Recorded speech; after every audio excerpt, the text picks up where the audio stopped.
Saudaraku sebangsa dan setanah air, para penonton kanal YouTube-ku yang sangat saya hormati dan sangat saya cintai. Salam jumpa dan selamat bertemu kembali bersama saya Sainai di channel YouTube Sainai TV. Saudara, negeri ini sedang berbenah sejak Jokowi menjadi Presiden RI ke-7 sejak 2014 hingga nanti selesai menjabat pada 2024. Negeri ini bergerak menuju ke arah yang benar, sebagai negara yang terus berkembang menuju ke arah yang lebih baik.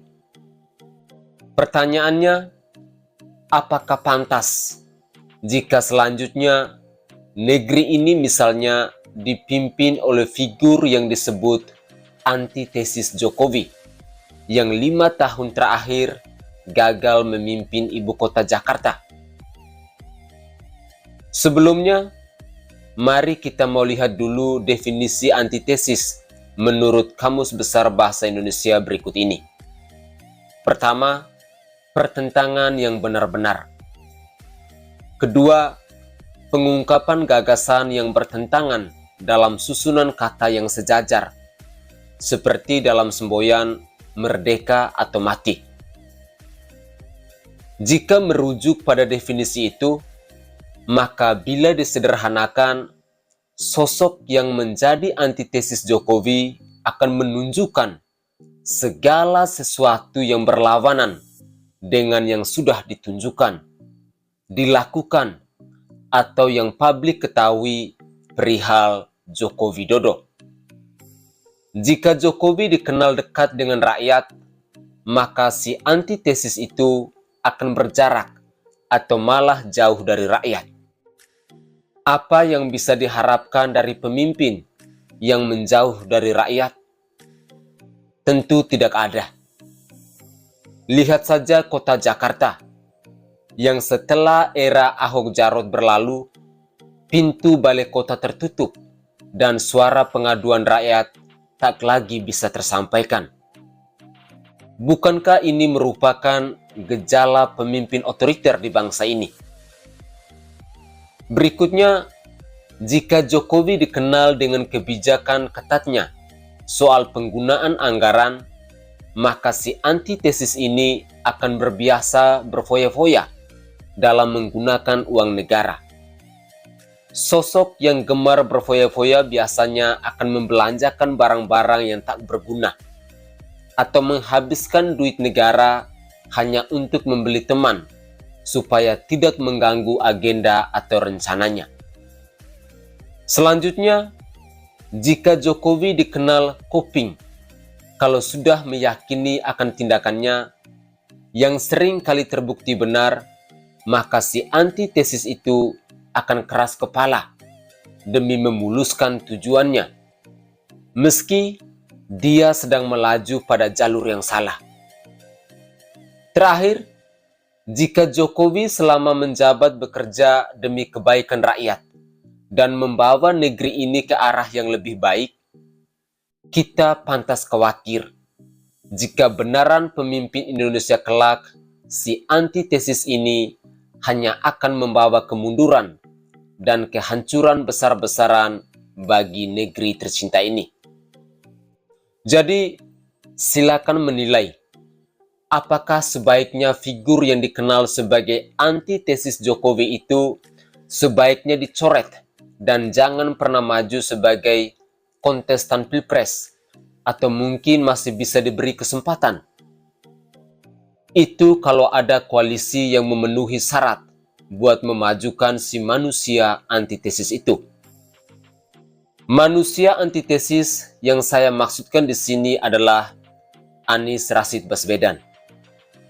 Namun, seharusnya masyarakat sadar bahwa negeri ini sama sekali tidak perlu antitesis buat meneruskan barisan kerja dan teladan Joko Widodo dalam memimpin negeri ini. Lah, buat apa? Wong figur lain yang dalam beberapa hal menjadi antitesis Jokowi saja terbukti tidak membawa Indonesia lebih baik meski 10 tahun menjadi Presiden RI ini kok. Jadi, seharusnya partai yang mengusung manusia antitesis itu juga perlu ditenggelamkan. Karena figur yang kini diusung dan dibanggakan justru akan berpotensi membawa Indonesia ke arah kemunduran hingga kehancuran. Kita ketahui bersama bahwa Anies Rashid Baswedan adalah sosok manusia yang selama ini kerap kali memainkan politik identitas. Manusia yang dekat dengan kelompok radikalis. Manusia yang hanya pandai untuk merangkai kata tanpa ada aksi nyata. Manusia yang akan memporak-porandakan Indonesia menuju kehancuran. Oleh karena itu, mari kita berpikir lebih kritis, berpikir lebih waras demi Indonesia yang lebih baik. Sosok yang diusung oleh Partai Nasdem, yang namanya kini sudah sangat familiar dengan kata Partai Nasdrun itu, harus kita tenggelamkan. Partai ini sangat tidak pantas untuk berkembang di negara kesatuan Republik Indonesia ini. Kita ketahui pula bahwa negara Indonesia adalah sebuah negara yang sangat besar. Negara yang memiliki kekayaan alam yang sangat berlimpah. Negara yang memiliki warisan budaya yang berbeda-beda. Oleh karena itu, mari kita pilih sosok pemimpin yang bisa menjaga dan merawat bangsa ini. Pemimpin yang benar-benar memiliki jiwa nasionalis, jiwa Pancasila, jiwa Bhinneka Tunggal Ika, serta tidak kalah pentingnya, kita harus mencari sosok pemimpin yang dekat dengan rakyatnya. Siapakah sosok pemimpin yang saya maksudkan ini? Jawabannya hanya ada dalam hati nurani Anda masing-masing. Sekali lagi, mari kita cari sosok pemimpin yang tidak radikalis, yang tidak membodohi dan menyusahkan rakyat, yang tidak memainkan politik identitas dan polarisasi agama. Selain itu, pemimpin yang dekat dengan kelompok Salafi Wahabi serta pengasuh khilafah harus kita tenggelamkan. Pemimpin yang dekat dengan ormas yang sudah dibubarkan oleh pemerintah, seperti HTI dan FPI, harus kita berantas dari bumi Nusantara ini. Kelompok mereka ini sangat tidak pantas dan sangat berbahaya jika berkembang di negara pluralisme seperti Indonesia ini. Partai apapun yang mendukung Anies Baswedan harus kita seia sekata dan seperjuangan untuk menenggelamkannya. Mari kita jaga bangsa dan negara ini dengan baik, dengan kasih dan hati nurani untuk anak cucu kita kelak. Salam perjuangan, salam NKRI. Mari bantu saya Sainai dengan cara membagikan video-video saya ke saudara, sahabat, dan keluarga kita, agar mereka tidak terprovokasi dengan hal-hal yang bertentangan dengan Pancasila, Bhinneka Tunggal Ika, dan Undang-Undang Dasar 1945. Indonesia adalah kita. Merdeka!